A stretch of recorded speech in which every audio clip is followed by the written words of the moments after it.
Welcome into the final LSUS Coaches Show of the 2019 year. Got a fun show here today. Going to focus really hard on the great things going on right now with our basketball teams, conference play getting set to start up. We're going to talk to head coach Matt Strickland of the women's basketball team, and then we'll catch up with head coach Kyle Blankenship of the men's team. Also, before we get into that, I do want to mention that our men's soccer team was eliminated by Morningside, but a great run for them to the NAIA National Tournament. For the very first time, LSUS had a team on the men's side in the national tournament. The women's team made the national tournament last year. Some really great things happening right now for our soccer programs, and very much appreciate the time that Ashley Holland and head coach Philip Bond gave to us this season. Very, very appreciative for what they've done for us in our programs here. But right now, it's basketball season, and we are in full swing.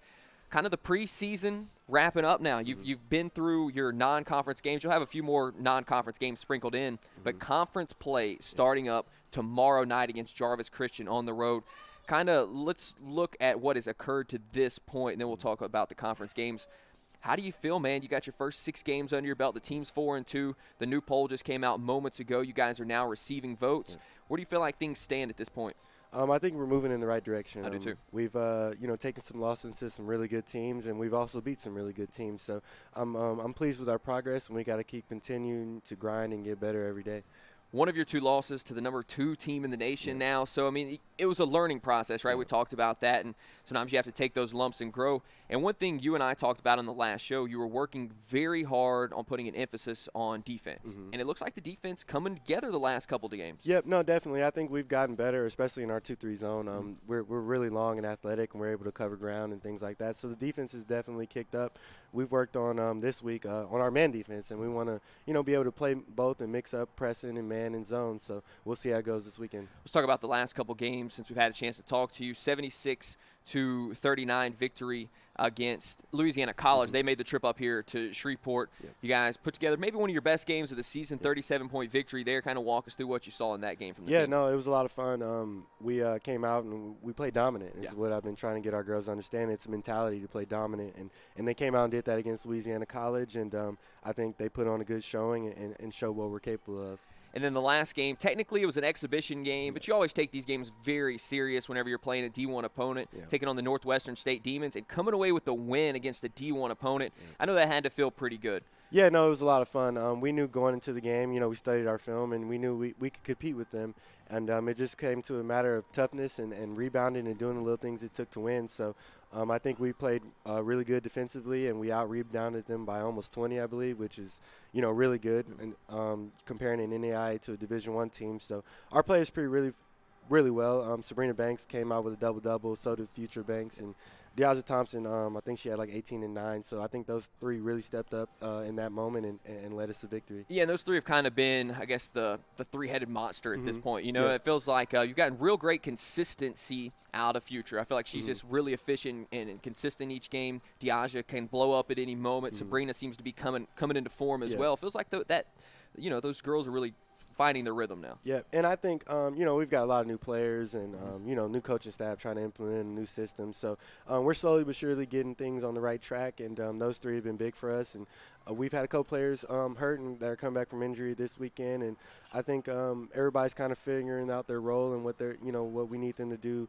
on this team. And I think we'll keep progressing as the season goes along. Yeah, I completely agree with that. 68-63 was the score over Northwestern State. You guys have 2 more Southland Conference games. Yeah. You're kind of in the hunt now for an automatic bid in the Southland if you can win the conference. Yeah. We're on our Southland tour here. We still have Stephen F. Austin, who's really good. Yeah. And McNeese is really good as well, that we'll play right before Christmas break. So I'm excited to see our progress going into those 2 games and see how we do against some more Division I competition. Yeah, you guys have 4 more games in this really quick turnaround where you've got Wiley College, Texas A&M, Texarkana, SFA, SAGU, and then McNeese. Actually, that's 5 games in pretty much a 1-week stretch. Yeah, that's a real grind right there. Yeah, no, it is, and probably not the best schedule on my part, but it can translate to a bigger picture. If you make it to the national tournament, we get to Billings, you got to win 5 games in 7 days. So we'll kind of approach it national tournament style, and obviously 2 of them won't count against our record, but we'll prepare for all 5 and try and win them all. Yeah, I think that's actually a really good test for you guys. And the next 2 games on the schedule, you've got Jarvis Christian tomorrow night, 5:30 on the road in Hawkins, Texas. And then on Saturday, you guys will be taking on Texas College, finally getting a chance to get into conference play. What are you seeing from these 2 conference opponents this weekend? Yeah, no, definitely. Jarvis is very physical. They have more height than we do, actually. I watched them last night. We got to be ready to play. They're going to be there, and Texas College are hard places to play and get a win. So we've got to be prepared and ready to play to our capabilities and try and get 2 wins this weekend and start conference off the right way, 2-0. Yeah, and so far on the road, you haven't really played a true road game that was that counted. Obviously, you had the exhibition games against Houston Baptist and Northwestern State. This will also be your first true road game, even though you played Oklahoma City, kind of in a neutral site. Yeah, no. Definitely. Our returners, they know how it is to play at Jarvis and Texas College. So we talked about it after practice last night. We've got to be ready to go. We've got to, throw the first punch early and try and be dominant and win these 2 games and start conference off on the right note. So hopefully, we can get that done. Well, man, we appreciate your time. Looking forward to getting some conference play started. You're doing a heck of a job. I really enjoyed watching you grow as a coach because I know there's some moments in there for yourself where we're all trying to figure it out, right? Yeah. I think you're doing a really great job. You can see the girls starting to round into form, and we just really appreciate your time here on this Wednesday. Oh, yeah, appreciate it. Yeah, man, absolutely. Welcome in, head coach of the number 7 team in the nation, the LSUS Pilots. Sounds pretty good, doesn't it? Number 7 in the nation. It's better than being 70, so we'll take it right now early in the season. Played very well at home, and now we get to go find out what kind of road warriors we are. Yeah, and let's talk about what's happening at home. We're going to kind of do the preview here in a minute. Let's talk about what's occurred here lately. Now 7-0 at the Dock, and this team really loves to show out in front of those home fans. Well, I mean, we've done that throughout the history of LSUS basketball. That's just kind of our mantra, that we're going to play well at the Dock. We've got a great home record throughout the years, starting with the teams that Coach McDowell had back in the day. And we've just continued that success. Our guys love playing at home. They love playing in front of our fans. And we hope that as we continue to build this momentum that more and more people will come out and watch the show that we're putting on every night at the Dock. They're putting on a show. This is a team that gets up and down the court. They throw alley-oops. They play great defensively. They're a fun brand of basketball. Absolutely. It's the style that I like to play. And fortunately this year, we've got the players that can play that style. And we can get up and down the floor. Everybody that we put out on the floor can run and run hard, and then we've got a few special athletes that are able to get out a little faster and jump a little higher and really do some high-flying dunks and stuff like that I know our fans have enjoyed so far this year. We've had some great highlight stuff, especially Traquan Knight and Gilbert Thomas. They put together some highlight reel plays, and we've been doing our best to promote the great things that they're doing. But the highlights are fun, but the team basketball is even more exciting, and that feels like to me that's what this unit is doing, is they're playing great as a team so far. Yeah, they really like each other, and we noticed that early on in the preseason, and we talk about it. It's about team success. All that individual stuff comes on the teams that win the most. Sure. And so it's important to win first and foremost, and I think our guys understand that. They really like to share the basketball. I think you saw it the best in the last game that we played. Last couple of games, Our assist total has been up. Guys are making the extra pass, making the easy play, and that's just part of the process of figuring out how to play with each other early and then learning the way that we're trying to coach them how to play. And speaking of those last couple games, the USAO victory, they were number 13 when they came in for the game. We had 27 assists in that game. That's season high for us so far, and it goes right back to what you were talking about, sharing the basketball. And I thought so far, at least from what I've seen, that was probably our best performance of the year. Yeah, no, it was great, especially being an early morning start. We had our guys ready to go at 7 o'clock in the morning, and they really showed out that game, and I think they enjoyed playing with each other. It's fun when you can share in teammates' success, and that's what we're preaching to them, that you don't have to always be the one that gets the basket or makes the play. Do the little things and then enjoy when somebody else does it, because ultimately that's what's going to make us the best team that we can be. Yeah, that was a 95-78 victory there, and, of course, we moved up to number 7 in the nation in the most recent poll. That victory is certainly playing into it. The only loss that we have on the year is to MAC-U, and I think they're up to number 3, if I'm not mistaken. Yeah, ranked 3 and still undefeated. They got a good win on the road last night against a team in our conference. And so, that loss isn't looking it wasn't bad anyway. Of course, right out of the gate. They're a good team. We knew they would be. On the road, they were ranked, and it was a great test for us. It exposed some things that we needed to work on that we came back and we actually put into action. and we learn from it. And those are the most important type of losses, if you have any, that you find a silver lining and then you go make adjustments and you do what you have to do to not repeat that again. And our guys so far have showed up in practice, have really paid attention to detail, and then translated it into the games. And in the most recent game, you guys kind of had a little week break right there, chance to settle down, reevaluate where everything was at.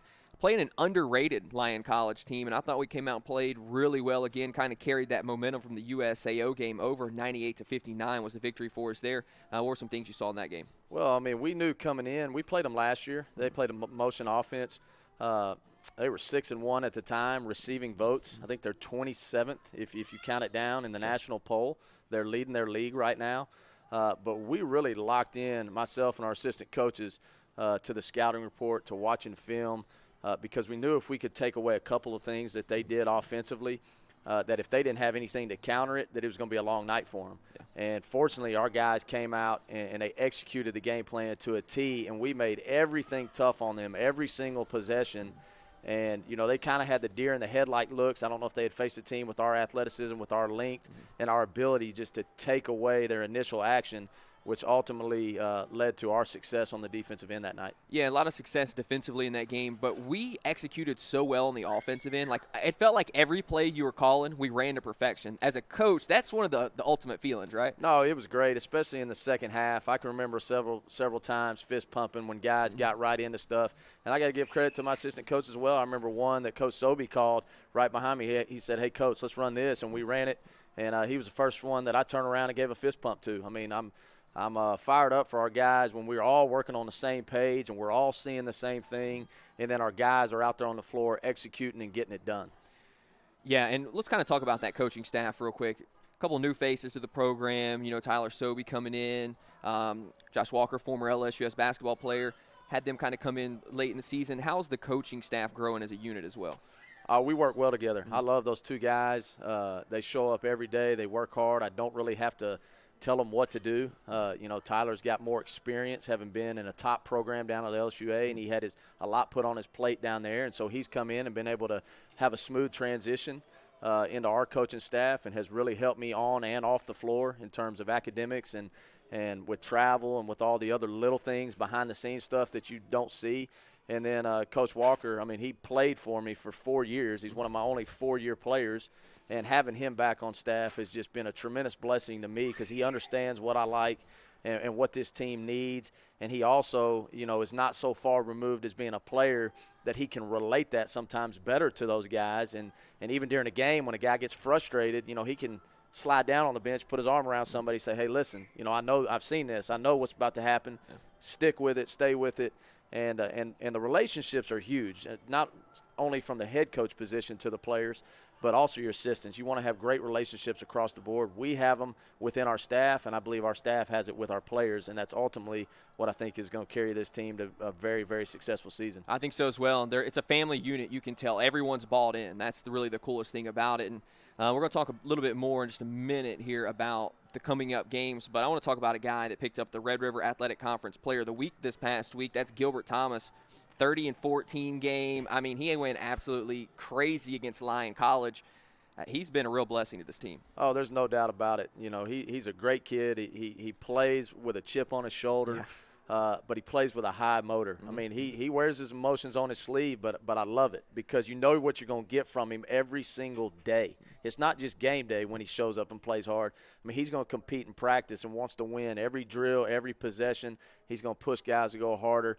And that's not the only great game that he's had. He really had a big-time game in a one that we needed. 30-14, Player of the Week. Could have arguably been National Player of the Week. I think the guy that won it ended up having 40 points in the game.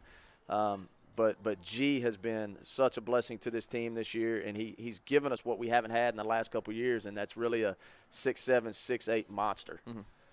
I'll tell you what, he certainly is a monster, and his ability to block shots is incredible. We now have 3 Players of the Year so far in the Red River, 2 for Traquan Knight and 1 for Gilbert Thomas. Those guys kind of carrying the load and showing they are 2 of the top players in the conference, if not the entire country. And now it's time to turn to the conference. The preseason's over, went 7-1, ranked number 7. Now you turn your sights to the conference. You open up with Jarvis Christian tomorrow night, 7:30 on the road. What's the feeling going into conference play, and what are some things you're expecting to see from Jarvis? Well, I mean, right out of the gate, it's a tough road trip. Anybody that's played at Jarvis Christian and Texas College knows how tough it can be. I mean, you're going to deal with crowd, playing on an opponent's home court. I mean, to me, and I told our guys this, I mean, this is a championship-type game for Jarvis Christian. I mean, they're playing number 7 team in the country. Their coach, I mean, they haven't won a game yet this year, but their coach is telling them, I know what he is, 0-0. Yeah. I mean, it's a new season, but they've been competitive in every single outing that they've had.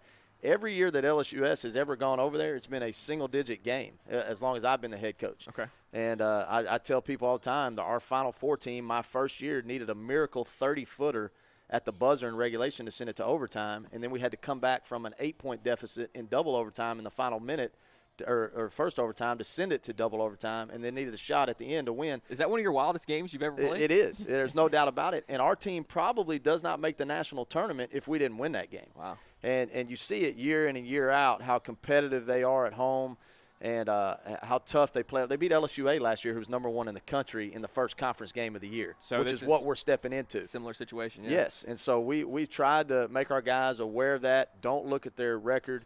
Understand the history of what's going on. Their coach does a good job. They're going to be prepared, and we expect a dogfight for that one.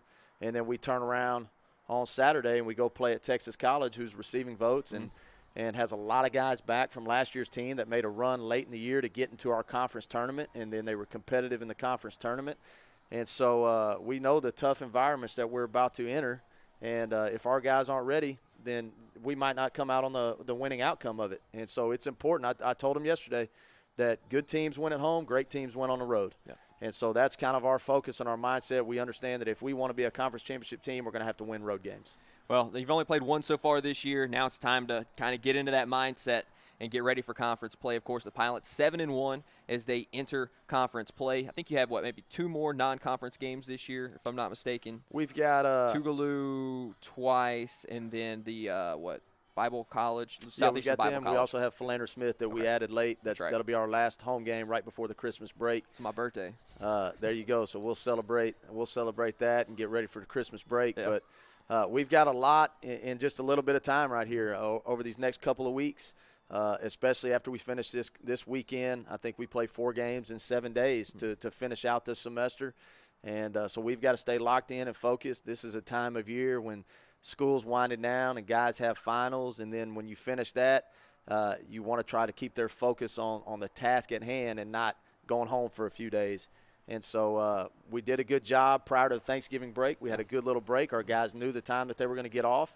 And you see how they responded and locked in for Lyon. Now we got to come back and turn around and take care of business this weekend. Yeah, 2 games this weekend, and then we won't have a chance to talk about this beforehand, and we'll kind of wrap up with this here. December 14th, taking on Texarkana, a probably underrated team at this point. They seem to be making some waves, but we're going to have the LSUS Toy Drive game, and it's something really cool that we've put together with partnership of RSHV News and also Roy's Kids. Anyone that brings a toy to donate to Roy's Kids will get free admission. Really cool thing, that game. Women play at 2, men play at 4. Free admission to both games if you come. We're planning to have Santa Claus there to get some pictures as well with the kids. It's going to be a really fun event. And you and I have kind of talked about this behind the scenes. You especially have made a huge push to try and do as much as we can to help the community. And your guys, I think, do as good of a job as any of our programs do at doing that. I know it's something you're excited to do, is this toy drive game. Yeah, it's always fun when you can have a game for a great cause. Mm-hmm. Yeah. And that afternoon is exactly what it is. You know, I mean, bring a toy, come to the game, watch some good basketball, but you're going to help out a kid in need for this Christmas. And our team also will be making a visit to the Children's Hospital on December the 18th. We do that annually with the women's basketball team. And that's something that we take joy in, because you get to go see kids that aren't going to get to experience a Christmas at home. Some of them have terminal illnesses, and it can be really humbling. It can really put things in perspective of how blessed we truly are. And if you have the opportunity to come out to that December 14th game and bring a gift, just know that that's going to go a long ways, and it's going to benefit somebody this Christmas. And in addition, you're going to get to see a great basketball game and celebrate the Christmas season with us. Yeah, it's a great time to remember that it's bigger than the game. You know, Absolutely. I think that's something you do a great job of teaching your guys and displaying on a week-to-week basis. You guys have done a lot as far as getting out into the community, and I commend you on those efforts, and I know Lucas and company do as well. So we very much appreciate your time here today, man. Looking forward to getting into conference play and, kind of wrapping up things here as we head into the Christmas holidays. Absolutely, man. We appreciate you having us. It's been a fun first semester. Hopefully we can finish out on a strong note and go singing and dancing into the new year. Love it, man. Head coach Kyle Blankenship of the men's basketball team. We appreciate everybody for joining us here today on the LSUS Men's Coaches Show. The LSUS Coaches Show. We'll be back right after the Christmas holidays. Appreciate you, everybody. But do you recall? It's December 14th. The women start at 2, the men start at 4. It's going to be a great time. The most famous reindeer of all. Rudolph the red-nosed reindeer had a very shiny nose. And if you ever saw it, you would even say it glows. You bring an unwrapped toy and they're going to let you come into this institution and watch people play basketball for free, basically, and you get to help a kid for Christmas. It's pretty awesome. All of the other reindeer used to laugh and call him names. They never let poor Rudolph join in any reindeer game. In one fall, It's going to be our Christmas game. We're going to do a little toy drive to Roy's kids, and we're excited about it. You know, it's a great opportunity for the community, and that's what we stress with our basketball team. We want to do anything we can to help give back to this community. We hope the people will show up on that afternoon, bring a toy. It's for a great cause, and hopefully you'll see a great basketball game. they shouted out with glee. Rudolph the red-nosed reindeer, you'll go down in history.